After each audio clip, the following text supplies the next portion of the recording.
Well, it's certainly been a minute or like a whole year, but I'm back. Hopefully I'm back for good this time because being on BookTube was my 2023 goal. And you know what? I'm still proud of myself because at least I started it. But you know, so much happens in a year, and if you can't tell, I kind of have a different background, so I had to do some moving and changing around in my life. So we do what we can, right? But I am here to share my top 10 books of 2023. I read 20 books in the year of 2023, which is a lot. But again, like, don't judge yourself based off how many books you've read, even if it's a single digit or a double digit, just because that you did it. So happy new year and happy 2024. Just wishing you guys, whoever watches this, all the positive vibes, a healthy year, clarity, new beginnings, anything you are looking forward to in the new year. So that's my little love message for you guys there. Happy day that ends in Y, and I'm just gonna go ahead and get started. So I don't have any of the books with me, and it's because when I moved, I decided to put the books that I did read in a nice little box in a storage unit so that my brain was telling me, hey, you'll have room to put new books on your shelf now, and I have. So it's been working out, can't complain about that. And you know, I need my little book cart here for a cute background. So anyway, I do want to show you the book I am still reading. It's The Christmas Fix by Lucy Score, and I know it's January 4th today. Yep, January 4th. And you know, I was reading this for my Christmas December read, but I am almost done. I'm on chapter 34, and this is how much I have left. And I didn't want to DNF it just because the season is technically over. Like, it's still the first week of January. It's still winter vibes anyway. So if anything, just look at it as like I'm ready for Christmas this year. But this just got very steamy. If you like a little steamy read, add this to your Christmas TBR list if you're looking for a book to read for the holidays. I'm liking it, and it's my first book that I'm reading by Lucy Score. As you can see, I have Things We Never Got Over by Lucy Score. I'm planning on probably reading that sometime this year. I'm really bad with series. I just, you know, get FOMO, fear of missing out, and want to buy it because everyone else is buying it. So I'm really bad with series. So maybe I will get into that. I also want to try to branch out my preferred genre. I'm thinking of reading ACOTAR, maybe The Fourth Wing. I really don't know. I am not a fantasy girl, if you know that already about me. I am a romance, psycho thriller girl through and through. And now they're combining like romantasy, so I don't know. I hear better things about ACOTAR. I don't know. But we'll cross that bridge when we get there. Anyway, let's get into my top 10 books from 2023.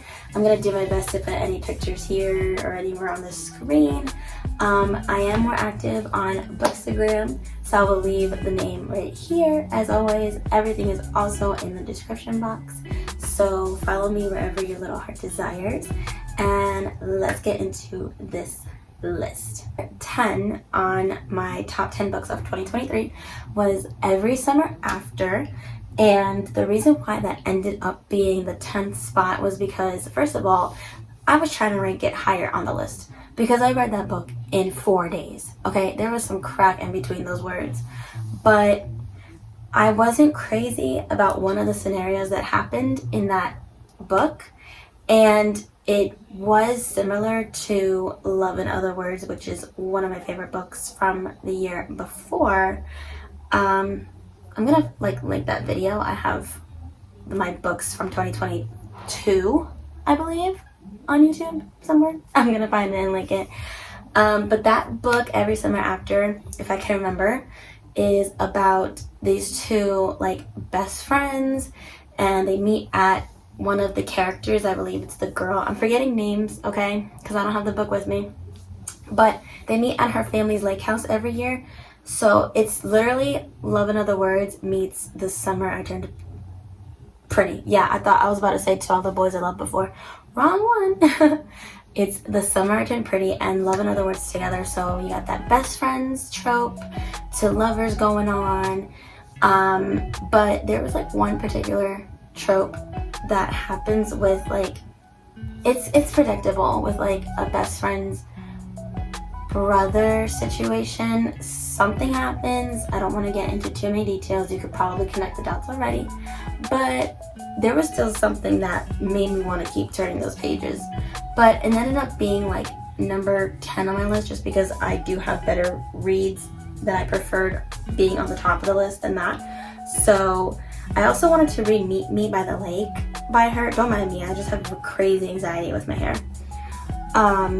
But I heard that one was like okay, and I think that's another resolution or goal to have, is to just stop buying books that are overhyped on social media and give more like books that aren't appreciated as much a chance, because they could be better than the overhyped ones anyway. I think a lot of books just get so popular from everybody talking about it rather than what the book is actually about, even though some books are worth like hyping over and then some books aren't worth hyping over, and it's fine if you don't like everything. So yeah, that was number 10 on my list. But all these books that I'm going to list, check them out if you're interested. Maybe you'll understand why I rated them how I did. But anyway, number 9, I'm looking at my notebook again. Number 9 is Under the Whispering Door by T.J. Klune. I love T.J. Klune. The House in the Cerulean Sea, I believe, was my top book from 2022. That one will always be my favorite of his. I need to read In the Lives of Other Puppets by him as well.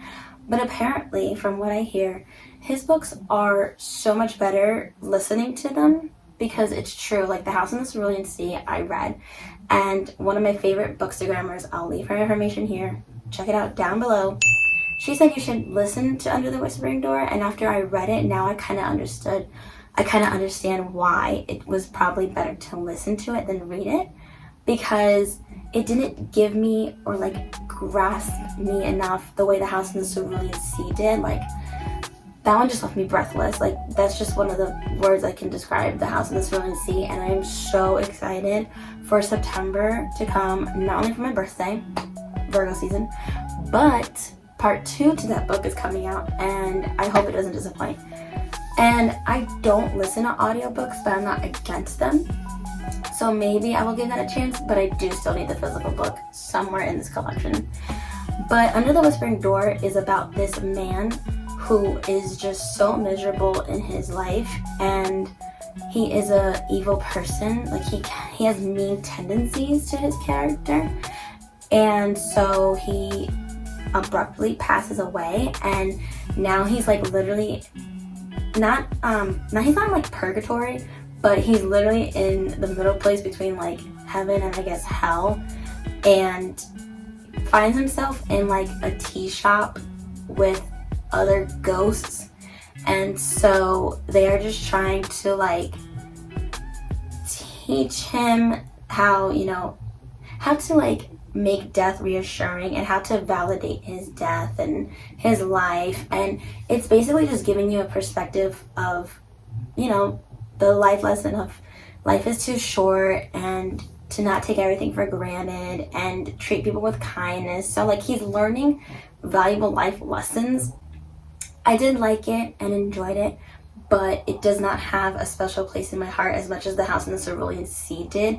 I think it was just a completely different vibe of emotions. Like obviously I'm gonna feel some type of way because the book, focuses on death, but I am one of those people who have that phobia and fear of death. So it does like hit me in an emotional sense, but there was just something even more beautiful in The House in the Cerulean Sea. And I just can't, that book just felt like a hug, and I just cannot wait for the sequel. I Lie Again by Stacy Wise. Again, I'm just gonna try to put any names or pictures around here. But that one was like a little fun, comedy, dramatic, like filled with drama book. I'm really bad at explaining things, I'm so sorry, and I'm trying to just remember since I don't have the books on me. But I know that book focused on a group of women who are all neighbors, and you just get filled in on what's going on with their lives, like personally. Like, you have someone who is seeing someone and they are having an affair behind this woman's back. Another one is trying to see if her husband is having an affair with one of her friends from this woman group, and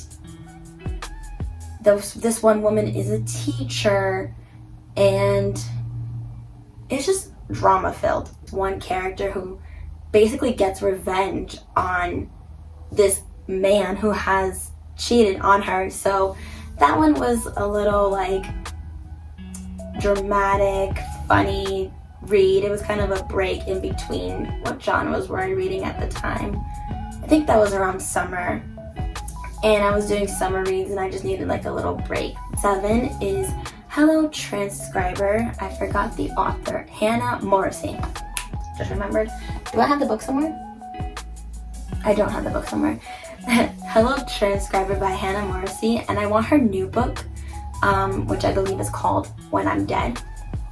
I hear really good things about it, but the cover looks very intriguing, and I'm trying not to judge books by covers, but like, we're readers, we can't help it.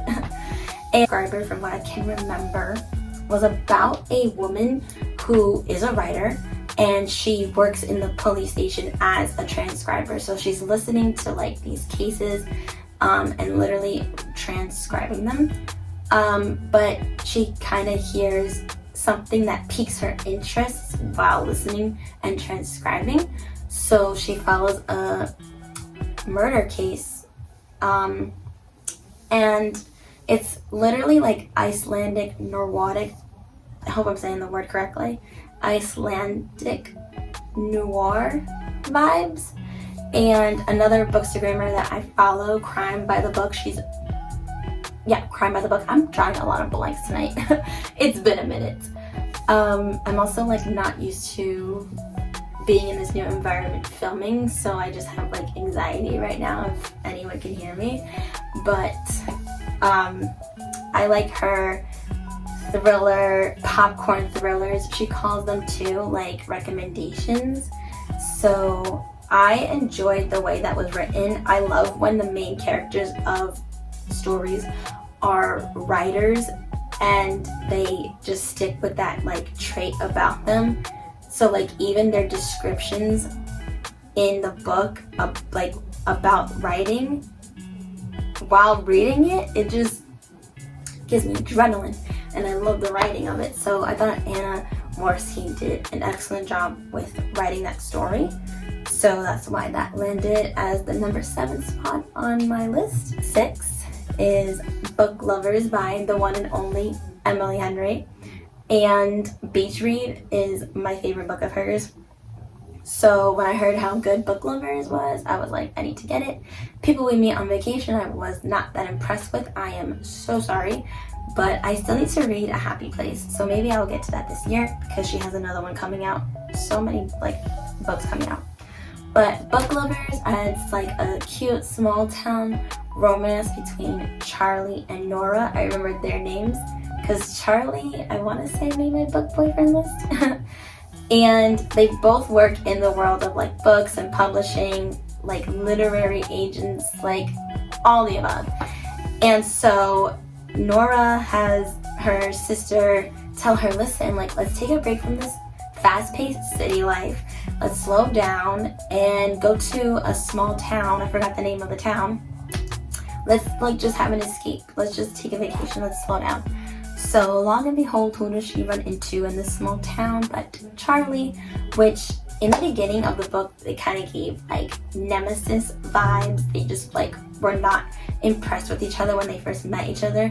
So of course they run into each other. It's like a movie, this book. But it's more of just like how they, obviously it's predictable that they fall for each other. So I guess it's kind of like Grumpy Sunshine 2 lovers. Not Grumpy 2 Sunshine. Grumpy Sunshine with the X in the middle. Grumpy Sunshine like lovers. And it revolves around books. Like, how do you not love that if you're a book lover? So there's just something about Emily Henry's writing that makes everything so relatable as far as like her emotional writing. Her emotions are so relatable when it comes to like falling for somebody and getting like hot for somebody, because there's some steam in this book. And in Beach Read, which is like my absolute favorite of hers, I just thought that was the most realistic book of hers so far, because there's also grief involved in it's like a common theme in her books. I don't know if that is a theme in A Happy Place because I had to read it, but so far from Beach Read and Book Lovers, there's characters that are dealing with grief and sadness and love and just every emotion that you can think of, and it's just very relatable. So when I relate to something, that gets on my list. That was number 6. Now this is number 5, and that is the Roughest Draft. I really wish I had these books. I miss like holding them and how they look and just having them here, but I just made room for more books. The Roughest Draft, it was written by 2 authors, which is crazy or done on purpose, because the Roughest Draft is also about 2 authors writing a book. So unless they did that on purpose or not, or they did, and I'm just mind blown by that. So these 2 authors wrote a book previously with each other, but something happened in the midst of all of that, and they turned out to become very distant within one another. Cannot talk. They became distant with each other. That's better. And so their agents or publishers, they're just like, listen, I know you guys don't really like each other, but you guys have to work together one more time because it's in your contract. So they are just like, okay, I guess we gotta suck it up. And the female character swore off writing. Like, she was done with writing books, like, ever since this like incident that made them distant happened with each other. Like, she's like, I'm not writing anymore. But you signed a contract and you have to write a book with someone you despise now. So they end up meeting. They're staying in, like, it's not a cabin, maybe it's a hotel or Airbnb in Florida, I believe, because it is a summer book. That's why I read it during the summer. You know, they have to write this book together. So what happens, they go back to their ways of what started it all with the first book that they wrote. And this is why this is considered the roughest draft, because they're starting to fall for each other whilst writing this next book. So I liked it. And again, I really enjoy books about books. I enjoy books about people writing books.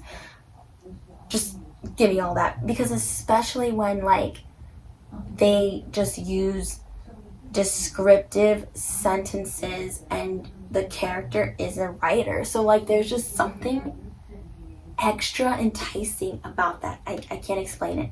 It's why I love reading and writing in the first place, because when words just flow so well together, and I am the opposite, where I cannot talk or explain things for the life of me, and it makes sense somewhere else and I'm reading it, I'm like, I feel it in my soul. So that's why the Roughest Draft ended up the number 5 spot. The 5th spot, the number 5 spot on my list. Guys, I'm telling you, it's been a while. And I want to do this all the time. So number 4, I don't have this book either, do I? I really thought I bought that one home when I read it. Did I? I did. See what happens when you look? See, this is number 7. Hello, Transcriber. Wow, this editing is going to be fun. I think that was it. But number 4 is None of This Is True by Lisa Jewell. When I heard the hype about this book, that everybody loved it, 5 stars immediately. There was no negative comment about this book. And it's by Lisa Jewell.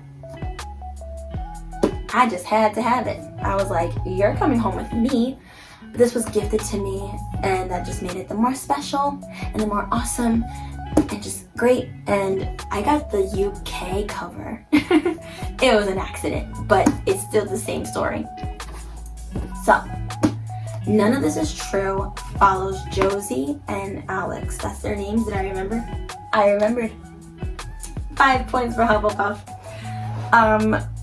It's about these two women that when they meet, complete strangers, they just meet in a restaurant, and they both share the fact that they're like, hey, it's my birthday today, and the other girl's like, hey, it's my birthday today too. One of them, Alex, is a famous podcaster, and Josie is just I don't even know, I think a stay-at-home, or she does something. I don't remember. That's not important, but the fact that they share birthdays is what they bonded over, and so it's one of those things where they see each other again. Oh my god, do you remember me? Oh my god, we share the same birthday. Oh my god, oh my god, oh my god. So Alex is intrigued by Josie, and Josie's also intrigued by Alex, and if you read the story, you're gonna learn why. I'm not trying to ruin anything, but it's giving what's that movie? Obsessed? It's giving Obsessed. So Josie gets a chance to be on Alex's podcast, and they basically just open up about their personal lives within each other. Some crazy stuff happens. So I did not get the same oh my god, I must keep reading Verity vibes, but I also couldn't put it down either. But when I had to, because I read this around Thanksgiving, so to obviously step away from the book, or no, it was the first week of November, but still, I was busy. To step away from the book, I was okay putting it down, but the ending,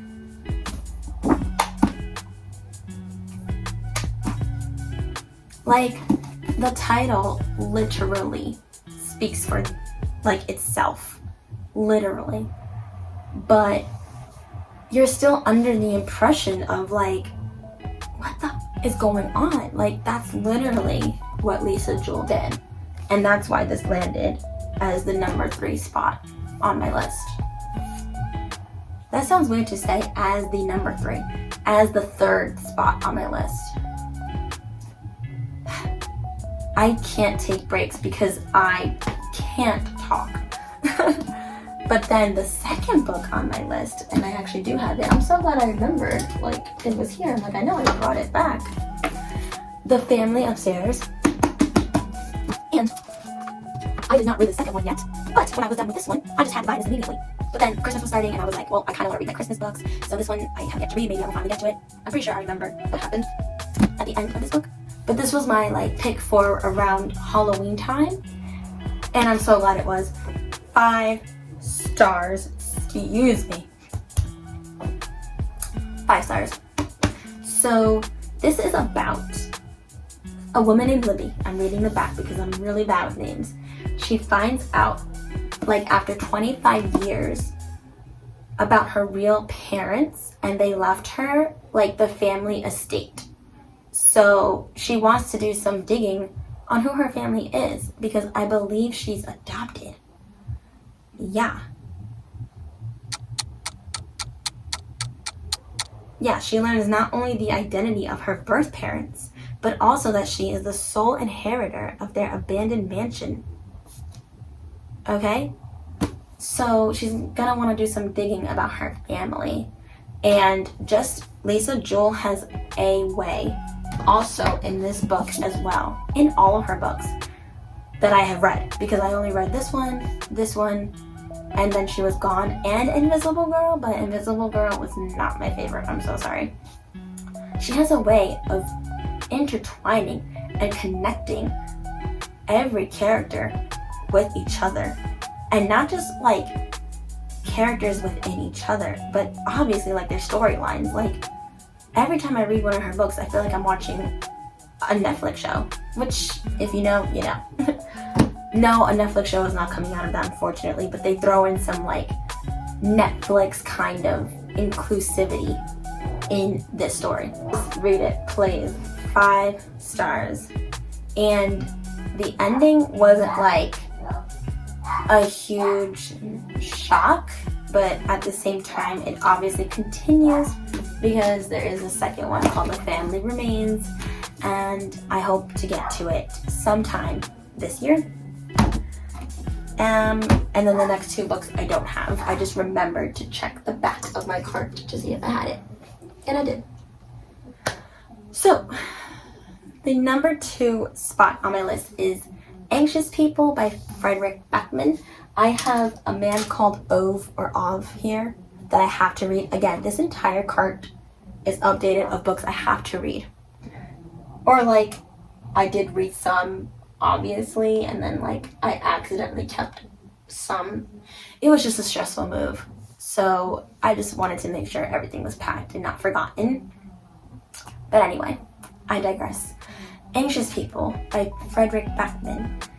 I need everyone to read that book, which is why it's number 2 on my list, because it is just about another like bundle of emotions, especially for people with anxiety or anyone who's like going through mental health or like thinks they're alone. You're not alone. I will say that. You're not alone, and your feelings are valid. But it's about these group of people who accidentally find themselves in an accidental hostage situation. And so you meet all these different characters, and everyone's going through something, obviously. And it kind of like works out in their favor, as fate would have it, as to all of them meeting in this unfortunate situation, in this unfortunate accident. Like a blessing in disguise, so to speak. But it does have like a triggering of suicide, I believe, in the very beginning. And I saw the Netflix adaptation, and it's done pretty well, in my opinion. It helped me visualize what I remembered reading even more. But Fredrik Backman, just writing that, him and TJ Klune, like together, if you know, you know. Just, everyone needs to read that book. That's my opinion. But every woman needs to read this book next in particular. More. It's called The Grace Year by Kim Ligget, if I'm saying her name correctly. Again, I'll put it here, anywhere. And when I tell you that when that book was recommended to me by someone I love with all my heart and soul and impresses me every single day, that is a great book for women to read. It's giving The Hunger Games meets Lord of the Flies, but just like all girls. And so it's, you know, it's a dystopia environment. So like literally a made up world, but like just imagine you or your daughter or your best friend or just another important female in your life, or you have to live with a bunch of other girls and survive in like the depths of a forest, and it's survival of the fittest based on like, you know, expectations and standards and rules, just like the Hunger Games that they have their rules. It's just like this. So it's just survival of the fittest, dealing with other girls. It's just beautifully written and an eye-opener, and it gives you some depth. It gives you some perspective. And Mad Woman by Taylor Swift, that song just dictates that book, like hands down. So if you like the Hunger Games, I guess Divergent because of the dystopia world, and strong feminism books, please read it. Like, after I finished that book, I closed it sat there for like a second and I was just like, every woman, whether I know you or not, needs to read this book. It's just beautiful. It's just beautiful, beautiful. And I was so glad it was recommended to me again by someone who knows how to explain things better than I do and is so smart. And I thank her for it because that book is brilliant and I need more from that author, and I don't know if she's written anything else. But that's my number one pick for 2023. I guess I'll hold like these little piles in my current book. But like the grace year is literally why I love books. I love reading. Like, just emotional language for me is just top tier. Like, chef's kiss. But those are my top 10 books from 2023. I hope you enjoyed my awkward, weird, rambling, anxious self, because I feel like everyone can hear me right now and I'm not used to this. So I hope to be back with more content and more videos for you guys. Part of me really wants to buy like a vlog camera so that I'm enticed to film more, but then I also, God forbid, have it sitting there not being used. Like, that would be really bad. So baby steps, one thing at a time. I'm coming back.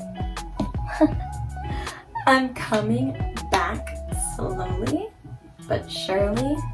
So thank you for those who literally sat through this entire thing. Thank you for those who have been supporting me since day one. Please follow my Bookstagram. I have a goal, like, not that numbers matter, but I really want to get to 1,000 followers this year. And I'm at like 865. So I know I can do it. I just need to have that motivation, like, mentally. I need to manifest it, and I am much better on that platform because I'm not rambling and thinking of what to say like an idiot. I'm less awkward there, I promise, and I'm much more active on there, so I would really appreciate if you follow me there. Tell people you know to follow me there, like, do it. And I will leave everything that I have mentioned in the description box below. I will leave my Bookstagram name here one more time because I love editing and this is gonna be so fun to edit. Until then, I hope you have a happy 2024 so far. I hope it goes well for you. I hope you enjoyed your day today that ends in Y. And hopefully I will see you guys very soon, whether in a vlog or another bookish video. So thank you so much and have a great rest of your day, night, evening, whenever you're watching this. It's nighttime right now and I'm losing it, so I might go to bed soon. Or I might stay up. I'm actually a night owl. I can never go to sleep right away. But okay, I'm done rambling. Bye.